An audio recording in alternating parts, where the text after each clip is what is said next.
کبھی بھی دنیاداروں سے امیدیں وابستہ نہ کریں۔ ایک بات سنیں بڑی شاندار، امام غزالی نے لکھی ہے۔ امام غزالی فرماتے ہیں کہ ہارون رشید نہ حج کر کے واپس آیا بغداد میں، تو کونے میں حضرت بہلول دانا بیٹھے تھے، رش بہت تھا، مجمع بڑا تھا۔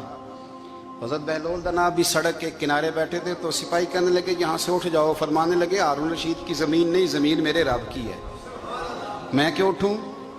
وہ قریب سے گزرا تو سلام لی، تو آپ نے اس کا پروٹوکول دیکھا تو فرمانے لگے ہارون رشید تجھ سے تگڑے تگڑے موٹے موٹے پروٹوکول میں نے لوگوں کے دیکھے ہیں، اور یہ جو تیرے دائیں بائیں آج تیرے نعرے لگا رہے ہیں یہ پہلے ان لوگوں کے نعرے لگایا کرتے تھے، اور تھوڑا وقت گزرنے دے، جو تیرے بعد آئے گا نا یہ سارے پھر ان کے نعرے بھی لگائیں گے۔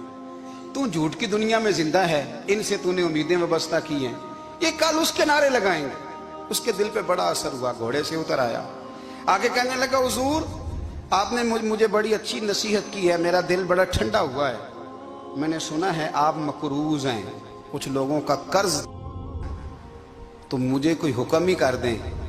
آپ ہنسنے لگے، فرمانے لگے یار تو بڑا ہی بیوقوف ہے، بڑا ہی بیوقوف ہے، تو میں تجھے نصیحت کر رہا ہوں تو مجھے الجھا رہا ہے، حضور کوئی حکم کر دیں۔ کیا خوبصورت انداز ہے رب کریم کے بندوں کا۔ حضرت بہلول دانا فرمانے لگے تیرا رب کون ہے؟ کہا اللہ، تو فرمایا میرا کون ہے؟ کہا اللہ۔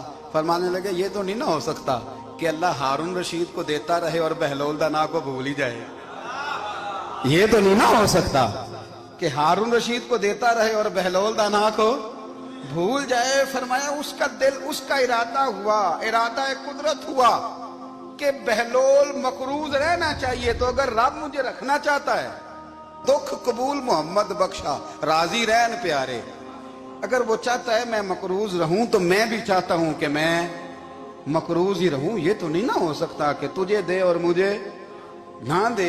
فرمایا میری تجھ سے کوئی امید نہیں، مجھے جب بھی دے گا میرا رب بھی دے گا، اور وہ دے گا تو پھر انشاءاللہ خزانے کھول کے دے گا۔ دنیا داروں سے امیدیں وابستہ کرنا، لوگوں کے پیچھے، یہ چھوڑ دیں، آپ بے چین رہیں گے، بے قرار رہیں گے۔ اللہ والوں سے ضرور امیدیں وابستہ کریں، اس لیے کہ ان کے پاس جو کچھ ہوتا ہے وہ دراصل رب کا ہی ہوتا ہے۔ لیکن سیٹھوں سے، نوابوں سے، سیاستدانوں سے باز آ جائیں، ہماری بڑی امیدیں وابستہ ہیں۔ میں اکثر کہتا ہوں جتنے پھیرے نوکری کے لیے دنیا دار کے دروازے پہ لگائے ہیں نا، اس سے کم دفعہ مسجد میں نفل پڑے ہوتے تو رب اتنی بڑی مہربانی فرما دیتا۔ تیسری بات یہ یاد رکھیں، اگر سکون لینا چاہتے ہیں نا، اگر سکون لینا چاہتے ہو نا تو لوگوں کو ڈسکس کرنا بند کر دو۔ بہت ساری کمزوریاں ہمارے اندر ہوتی ہیں نا، پھر اللہ ہماری روزی تو نہیں نہ بند فرماتا۔